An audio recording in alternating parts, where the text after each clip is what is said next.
Fabrice Pancrate face au Muciste, épisode 1. Bon Fabrice, on va se remémorer des super souvenirs. À l'été 2002, tu as 22 ans, tu viens de Guingamp, alors en Ligue 1, et tu signes au Mans en Ligue 2. Pourquoi ce choix? Ce choix parce que je m'en souviens quand j'étais à Guingamp sur l'air Guy-Lacombe, je jouais peu. Certes j'étais jeune mais je jouais peu et puis je pensais à un moment donné avoir fait le travail pour jouer très tôt, comme on peut voir certains jeunes aujourd'hui. Et malheureusement, ou peut-être aux yeux de certains, c'était pas suffisant. Mais je pense que j'avais des gens comme Guy Varge devant moi, Rodriguez, Furez, et peut-être que c'était eux qui primaient avant tout. Donc je me suis dit que c'est pas que c'était pas suffisant. Certes, il fallait continuer à travailler, mais que peut-être mon avenir passait par une échelle inférieure pour pouvoir m'émanciper, quoi. Donc j'ai fait une bonne saison en Ligue 1 en faisant mes rentrées. J'ai écrasé la CFA avec mes potes. Et de là, tu sais, quand tu as les réserves pro, il y a beaucoup de recruteurs autour du terrain. Et il y a Alain Pascalou à l'époque du Mans, le mythique Alain Pascalou, qui est venu me voir sur plusieurs rencontres et voulait absolument me recruter. Et j'ai trouvé ça une bonne idée d'aller au Mans parce que le Mans, c'était le club, la saison précédente, qui avait fini 5e. C'était à l'époque en Ligue 2, les 4 premiers montaient. D'accord? C'était 5e, ils avaient loupé le coche à peu de choses. Je me suis dit que c'était un bon projet pour l'année prochaine parce que c'était sur une bonne dynamique. Et voilà pourquoi j'ai signé au Mans. Quel a été le discours du Mans pour te faire signer? C'était la façon dont Alain Pascalou l'insistait à m'appeler. Il appelait souvent mon agent. J'avais Caen à l'époque qui était sur mes côtes aussi. J'avais Créteil et Toulouse. Mais sauf que les autres cas, c'était surtout indépendamment soit du coach, soit du président, où je devais attendre, etc. Alors que Le Mans, il s'était manifesté depuis le début. Il y a eu vraiment une envie réelle de me recruter. Et ça, pour un joueur, je pense que ça n'a pas de prix. Je veux dire, quand un club vous désire ardemment, en général, c'est bon signe, il faut y aller. Est-ce qu'il y a des joueurs que tu connaissais déjà au Mans quand tu es arrivé, ou alors tu es arrivé dans un flou, un peu dans l'inconnu, sans vraiment connaître le groupe? J'entendais par-ci et là des noms de joueurs qui revenaient souvent, c'était Daniel Cousin et James Fanchon. Après des années précédentes, j'avais entendu Dagui Bakary, Dominique Gourville, Stéphane Sanson, Olivier Piqueux, pour ne citer que. Donc voilà, c'est les noms vraiment qui ressortaient, mais quand je suis arrivé dans ce groupe-là, c'était un groupe bien plus jeune. Et comment se passe du coup ton intégration au Mans quand tu arrives? Magnifique.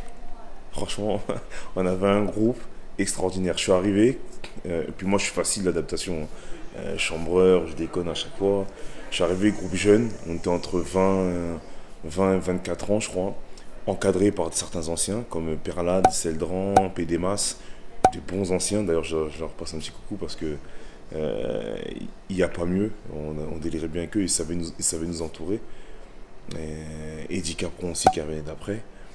Mais magnifique, je veux dire, on est arrivé, ils m'ont pris tout de suite dans le groupe, je délirais tout de suite avec les mecs, on avait mêmes affinités, on avait les mêmes délires si tu veux. J'ai dit non, ça c'est une bande de potes, je vais vite être pote avec eux. Et ça n'a pas loupé, puisqu'aujourd'hui j'ai des contacts avec ces mecs-là.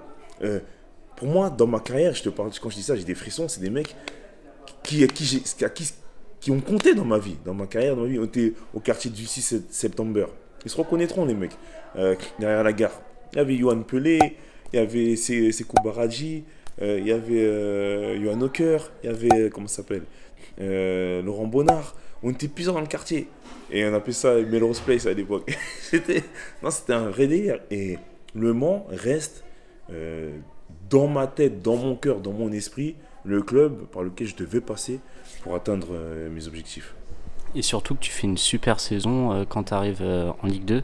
Tu fais partie des acteurs majeurs pour la montée. Est-ce que tu peux nous raconter du coup cette folle saison qui permet l'accession en Ligue 1 pour la première fois de l'histoire du club?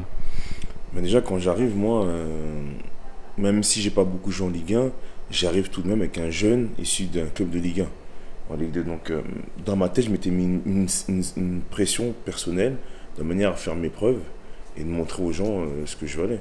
Donc d'entrée de jeu, moi en stage à Saint-Jean-de-Mont, j'ai annoncé la couleur à l'entraînement et pendant les matchs amicaux, j'avais claqué au moins 4 ou 5 buts, je crois, pendant les matchs amicaux. C'était à la période aussi où Daniel Cousin était annoncé partant.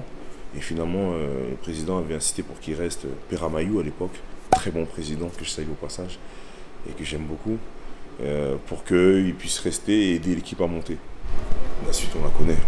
Est-ce que c'est un objectif d'avant-saison de monter en Ligue 1 ou pas du tout? Dans ma tête, tout de suite. Et puis, mais entre nous, on se le disait, mais un peu de manière prudemment. Parce que, tu sais, dans le football, dès que tu commences à un peu parler, à afficher tes ambitions, soit tu es prétentieux, soit tu es ambitieux. Mais souvent, au regard des gens, tu parais pour un prétentieux. Parce que, oui, ça n'a pas encore commencé. Oui, non, il y a d'autres équipes qui peuvent. Voilà. Alors que nous, on avait un groupe fort. Franchement, on avait un groupe fort. Et moi, j'y croyais dur comme fer. Vous montez du coup en Ligue 1. La saison d'après se passe pas très bien. Ça se passe comment du coup? Honnêtement, je suis pas surpris. Pourquoi? Parce que j'ai pour habitude de dire que quand tu montes de Ligue 2 à Ligue 1, il faut surfer sur la vague, c'est-à-dire avancer avec les fondamentaux que tu as. C'est-à-dire que l'équipe qui était montée, il aurait fallu la garder, d'accord? Qu'elle joue, qu'elle s'exprime. Le seul problème, c'est que lors de nos montées, Thierry Goudet passe manager général et non pas seulement entraîneur. C'est-à-dire qu'il décide et à la fois du recrutement et à la fois il entraîne. Et ça a un peu fragilisé le poste de Alain Pascalou, qui était chargé de recrutement. À partir de là, Thierry Goudet, lui, fait des recrues, essentielles pour le club, mais au-delà de faire des recrues, il change carrément le dispositif d'équipe. C'est ce qui a un peu déséquilibré notre ossature et ce qui a fait qu'au début de saison, on a démarré avec tout ça de défaite parce qu'il n'y avait pas les automatismes qu'on avait en Ligue 2, il n'y avait pas cette énergie qu'on mettait, il n'y avait pas ces affinités qu'on créait, etc. Et ça a duré trop longtemps et ça nous a fait défaut. Je suis persuadé que si le coach avait pris conscience de ça bien avant et qu'il avait fait des changements bien avant, on serait maintenu en Ligue 1. Il y a cette année-là, il y a Dan Egan qui signe, il y a Tabang Molefe, il y a Sergio Radou entre autres, et Eddy Capron. Eddy Capron, il nous a dit il y a quelques jours qu'il avait vécu personnellement sa pire saison de sa carrière, tellement l'ambiance était exécrable dans le vestiaire. Je m'en souviens très bien, et ce qu'il dit Eddy, ça reflète vraiment l'ambiance qu'il y avait à un moment donné, parce que je ne sais plus quel match, on fait un match amical à la Flèche, je crois. Et là, il dit justement, ce qu'il dit, ses propos, c'est vrai, parce qu'il y avait une espèce de malaise qui était instauré dans l'équipe suite aux défaites. On a souvent tendance à dire que quand tu gagnes, la confiance, ça s'installe. Et naturellement, dans le groupe, ça se ressent. Mais quand tu perds, c'est pareil. Et nous, il y a des gens qui étaient frustrés. Moi, le premier, je ne jouais pas, j'en avais marre. Je voulais me barrer alors que je venais juste d'arriver. Et pour moi, mon salut passait par le Mans. Et la Sud m'a donné raison en restant. Mais j'avais dit à mon agent, tu te débrouilles, moi je me casse. J'arrive, je joue pas, je comprends pas, je fais une grosse saison en Ligue 2, etc. Donc il me dit non, calme-toi, on va trouver une solution, etc. etc. Et il dit, si tu veux, comme c'était l'ancien d'équipe, et puis surtout il avait un statut à faire valoir, c'est dans le football, c'est comme ça. Hein. C'est toujours sur ceux qui ont un CV, sur qui on tape quand il n'y a pas de victoire. Et dans la presse, il prenait pour son grade avec les Dan Egan, etc. Donc à un moment donné, ça monte. Je ne dis pas à côté s'il y a d'autres problèmes perso. Et la sauce, elle est montée. Dans le vestiaire, elle avait pété les plombs, elle avait insulté tout le monde. Il s'était embrouillé avec le coach et tout. On avait essayé de calmer, moi et Daniel. Et je m'en souviens, j'avais rarement vu dans une colère furax comme ça. Et ça dénote vraiment, comme il dit, l'ambiance qui était exécrable, alors que quelques mois avant, c'était pas du tout comme ça. Mais cette ambiance-là, on a réussi à la recréer, malheureusement, je dirais, pour le coach, mais heureusement pour nous, quand ils ont pris la décision de le débarquer, c'est-à-dire de mettre Daniel Jean Dupeux en tant qu'entraîneur.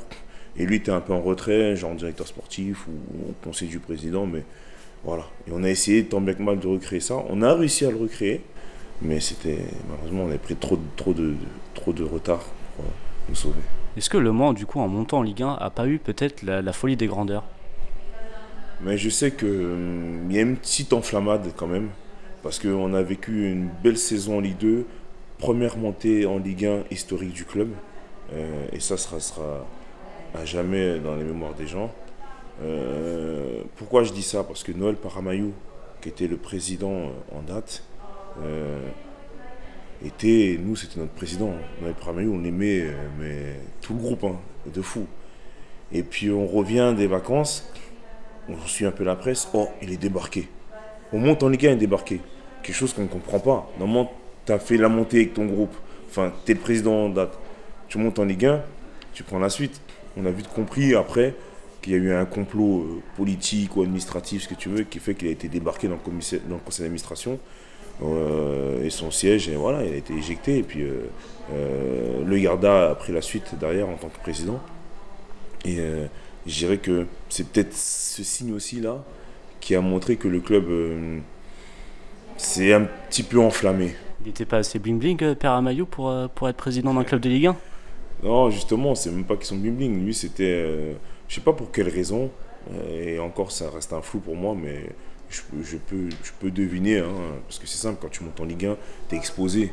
Donc, à la limite, en Ligue 2, on te laisse faire ton truc. En Ligue 1, il y en a qui veulent se mettre en avant. Ah non, c'est moi le président. Parce que voilà, parler à la caméra, parler ici, se montrer. La ville, c'est moi. Peut-être je me trompe, mais bon, c'est les premiers trucs qui me viennent. Et ce que je regretterais un peu, ouais, c'est de ne pas avoir fait un peu plus longtemps avec Noël Paramayu cette avancée en Ligue 1. Et surtout que tu flandes sur la deuxième partie de saison en Ligue 1 avec Daniel Cousin. Quel souvenir tu gardes de ce duo-là avec Daniel? Franchement, j'ai fait des duos forts, comme avec Pedro au PSG, de temps à autre. Mais Daniel, je dirais, pour moi, c'était mon duo le plus complémentaire. Et j'aimais jouer avec lui, il aimait jouer avec moi. Quand j'étais sur le banc, il était énervé, il allait voir le coach, ouais, faites rentrer Fabrice. Et moi, quand je jouais pas, j'ai dit, putain, faites-moi rentrer, il ne voyait pas que Daniel il est en galère. Je parle de début de saison. Quand Jean Dupuis a changé tout ça, son système offensif, il y avait Fanchon à gauche, moi à droite, Daniel Cousin devant. Quand on jouait à 3 devant, ou quand on jouait à 2 devant, c'était moi et Daniel devant. On se régalait. Et comme je te dis, la deuxième partie de saison, on a tellement pris de retard qu'on l'avait mauvaise parce qu'on savait qu'on pouvait maintenir le club bien avant. Et avec Daniel, on se régalait tous les week-ends qu'on arrivait, malgré qu'on était Le Mans, on se sentait fort comme en Ligue 2. Et dire que les équipes de notre niveau, comme à l'époque, on savait sur le terrain, on allait les taper, c'était sûr. Si c'était un peu difficile derrière, au milieu de terrain, on n'arrivait pas à faire le jeu, la consigne c'était les gars, balancer sur Daniel, il dévie, je vais en profondeur, et ainsi de suite. Et en 2 lignes, on pouvait casser l'équipe et le match. Et je me souviens justement de cette confrontation. Le match révélateur, c'est le match qu'on fait à Montpellier, par exemple. Avec Daniel, on tape Montpellier 3-0, 3-1, je sais plus, c'est ça, 3-0. Et moi et Daniel, on leur a mis le turbin devant. Mais grave, ça allait dans tous les côtés, ça accélérait. Centre, il met une tête, je mets, je déborde sur le côté, je remets encore. Ah, mais c'était. On marchait sur l'eau. Est-ce que tu regrettes dans ta carrière de ne plus avoir joué avec lui par la suite? Ouais, des fois, oui. Je pense qu'on aurait pu se recroiser, soit en Première Ligue, soit en Championship, soit même en France. Mais ça s'est pas fait. C'est pas fait. Et puis c'est dommage parce que vraiment, sur le front de l'attaque, c'est un joueur qui, par sa puissance, te déstabilisait une défense et pesait sur une défense. Et moi, ça me permettait de prendre les espaces. Et quand tu es complémentaire comme ça, tu prends du plaisir sur le terrain. Pour les plus jeunes générations, Fabrice Pancrace, c'est quel type de joueur? C'est un joueur qui aimait prendre l'espace, un joueur puissant, rapide, capable de se sacrifier pour l'équipe, jouer pour l'équipe. Je pêchais un peu dans la finition. J'avais pour habitude d'entendre que mes potes me disaient, Fab, si toi tu marquais toutes les occasions que tu avais, tu serais ballon d'or. Je dis, bah ouais, mais voilà, si je les marque pas, c'est qu'il y a une raison. Donc je devais travailler plus. J'ai pas eu cette finition. Si j'avais la finition à Pedro Paoletta, j'aurais pu faire une toute autre carrière. Avec les qualités que j'avais, mais j'irais pour la jeunesse, ouais. Au-delà de ça, allez sur YouTube, vous verrez. Est-ce que tu étais considéré comme un des leaders dans cette équipe du MUC 72 à l'époque, dans cette deuxième partie de saison où ça va pas trop bien? Bah ouais, je dirais leader technique, oui, sur le terrain. Parce qu'on laissait surtout la parole à des Laurent Perlade, à des Philippe Seldran, Olivier Pédemas, etc. Donc, et Jérôme Drouin aussi, qui était notre capitaine. Mais j'étais plus un leader technique, ouais. Pas un leader de troupe, parce que comme je dis, ce rôle-là, c'est à nos anciens. Mais sur le terrain, oui. 38e journée de Ligue 1, tout n'est pas fini. Vous devez battre Lens 3-0 à domicile et dans le même temps Ajaccio et Guingamp qui font des faux pas. Tu marques le but du 3-0. Est-ce qu'à ce moment-là, tu penses avoir délivré peut-être le club de cette descente en Ligue 2? Ouais, je pense. En plus, on fait un bon match encore, hein.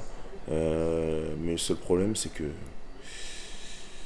des regrets, mais que des regrets, de la frustration, parce que tous les efforts qu'on a fournis en deuxième partie de saison pour maintenir le club, parce qu'on ne voit pas, mais ça use, hein, physiquement, hein, et même mentalement.